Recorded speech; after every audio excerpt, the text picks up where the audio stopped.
فاسألوا أهل الذكر إن كنتم لا تعلمون.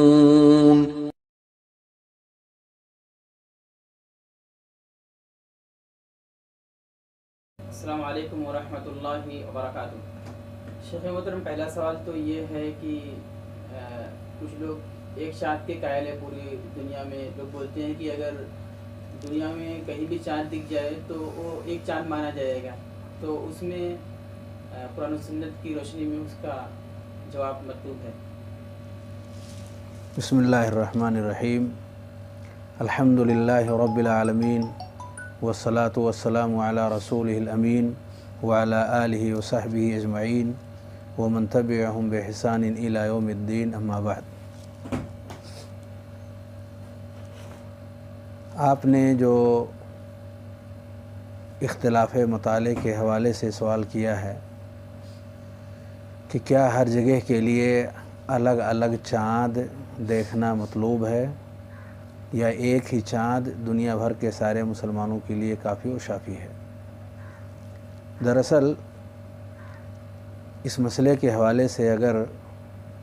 بات یوں کی جائے کہ چاند کے ساتھ ساتھ اگر سورج کی طرف بھی لوگ توجہ دیں کہ جیسے ہم چاند میں اتحاد کا سوال کرتے ہیں کہ سارے لوگوں کے لیے ایک چاند، تو پلٹ کر کے یہی سوال ہم سورج کے لیے کیوں نہیں کرتے کہ دنیا بھر کے سارے لوگوں کے لیے ایک ہی سورج کے نکلنے اور ڈوبنے اور اس کے اوقات کا اعتبار کیا جائے. چنانچہ فجر کی نماز کا وقت ہم ہندوستانیوں کے لیے اور ہندوستان میں مختلف علاقوں میں بھی چینجنگ ہے. ہم ہندوستانیوں کے لیے جو ہو سیم وہی وقت سعودی عرب میں رہنے والے مسلمانوں کے لیے ہو، وہی انڈونیشیا میں رہنے والے مسلمانوں کے لیے بھی ہو، وہی دیگر ممالک میں رہنے والے سارے مسلمانوں کے لیے ہو. کیا مسلمان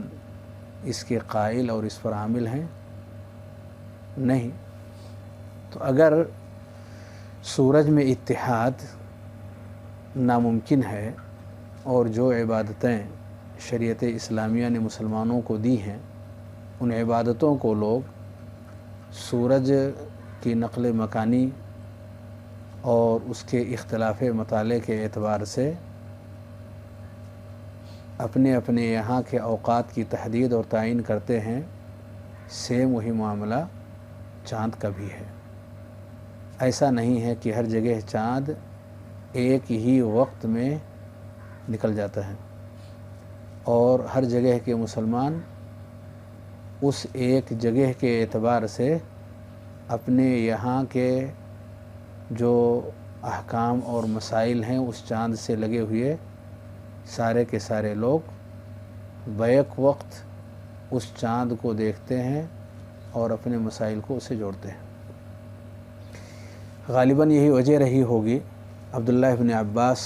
رضی اللہ عنہما کے سامنے، جیسا کہ صحیح مسلم کی مشہور حدیث ہے، جب ان کے سامنے یہ معاملہ آیا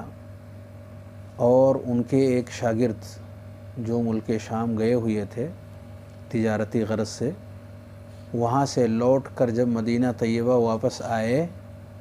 اور یہاں عبداللہ ابن عباس رضی اللہ عنہما سے ملاقات ہوئی تو ان کے پوچھنے پر یہ گفتگو سامنے آئی کہ شام کے لوگوں نے جمعہ کے دن چاند دیکھا اور اس کے ایک دن کے بعد چاند مدینہ کے لوگوں نے دیکھا. اس پر عبداللہ ابن عباس کے شاگرد ان سے کہتے ہیں الا تکتفی برؤیت معاویہ، کہ معاویہ رضی اللہ تعالیٰ عنہ اور ان کے ساتھ سارے مسلمان، ان کی رؤیت پر آپ کا اعتبار نہیں ہے، آپ اس پر اکتفا نہیں کریں گے کہ آپ بھی جیسے شام کے لوگوں نے جمعہ کے دن سے روزہ رکھنا شروع کر دیا ہے مدینہ کے لوگ بھی اسی کا اعتبار کریں، الگ سے ان کا کوئی اپنا اعتبار نہ رہے. کہتے ہیں لا ہاکذا امرنا رسول اللہ صلی اللہ علیہ وسلم، نہیں، پیارے رسول صلی اللہ علیہ وآلہ وسلم نے ایسے ہی ہمیں حکم دیا ہے۔ ایسے ہی ہمیں حکم دیا ہے کا معنی کیا ہوا؟ یعنی وہاں کے لوگ جو ملک شام کے ہیں، وہاں کے چاند دیکھنے کا وقت یہاں کے لوگوں کے چاند دیکھنے کے وقت سے مختلف ہے، اور یہ اختلاف صاحب شریعت یعنی پیارے رسول صلی اللہ علیہ وآلہ وسلم سے اس کے اعتبار کی ہے جو صحابی رسول عبداللہ بن عباس رضی اللہ عنہما نے اس روایت کے اندر بطور تاکید کے ذکر کی ہے۔ اگر اسے آپ مرفوع نہ بھی مانیں، فہم صحابی تسلیم کریں، ظاہر سی بات ہے کہ صحابی کا فہم پیارے نبی صلی اللہ علیہ وآلہ وسلم کے تعامل کو سامنے رکھنے کے بعد اگر اس کا اعتبار کرتے ہوئے آج بھی اختلاف مطالعے کو باقی رکھا جائے تو جیسے کہ نمازوں کی تحدید کے لیے، دیگر عبادات کی تحدید کے لیے ہم سورج کے اختلاف اور اس کے مطالعے کے ہم قائل ہیں اور اسی پر عامل ہیں، اور اسی میں امت کے لیے راحت اور سکون اور یسر اور سہولت پائی جاتی ہے، سیم وہی معاملہ صیام کے حوالے سے بھی اور دیگر اور عبادات کے حوالے سے بھی پائی جا سکتی ہے، اور اس کی امت کو ضرورت ہے۔ اور ضرورت اپنی جگہ پر رہے، جو چیز شرعاً ثابت ہو جائے، سلف صالحین سے جس کا ثبوت مل جائے، اس کو اختیار کرنے میں امت مسلمہ کو حرج محسوس نہیں کرنی چاہیے۔ معلوم یہ ہوا کہ یہ اختلاف قدیم ہے، اور صحابہ کرام کے یہاں یہ فہم بدرجہ اتم موجود تھا کہ مطالعے میں اختلاف پایا جاتا ہے، اور اس کے اعتبار کے ساتھ ساتھ ان عبادات کو انجام دیا جا سکتا ہے، آگے اور پیچھے ہونے میں کوئی حرج نہیں ہے۔ اس لیے بہت قوت کے ساتھ اس بات کا دعویٰ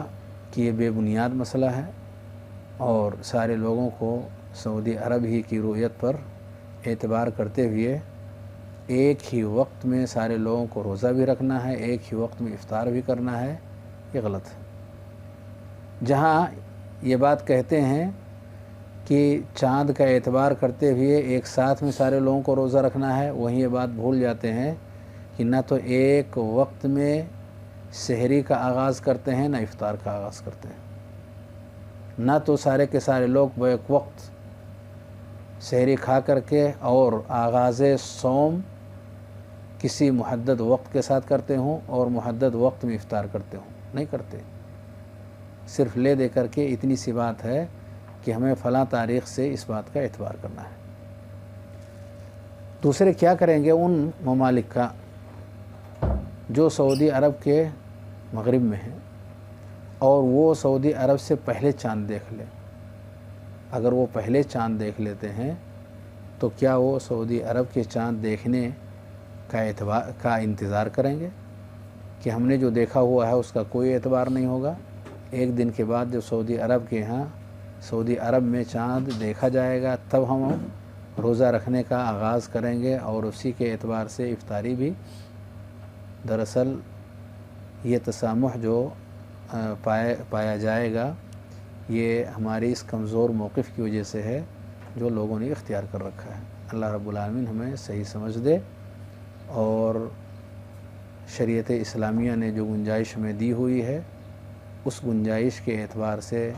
ہم مسلمانوں کو جینے کا سلیقہ دے۔ جزاکم اللہ خیر۔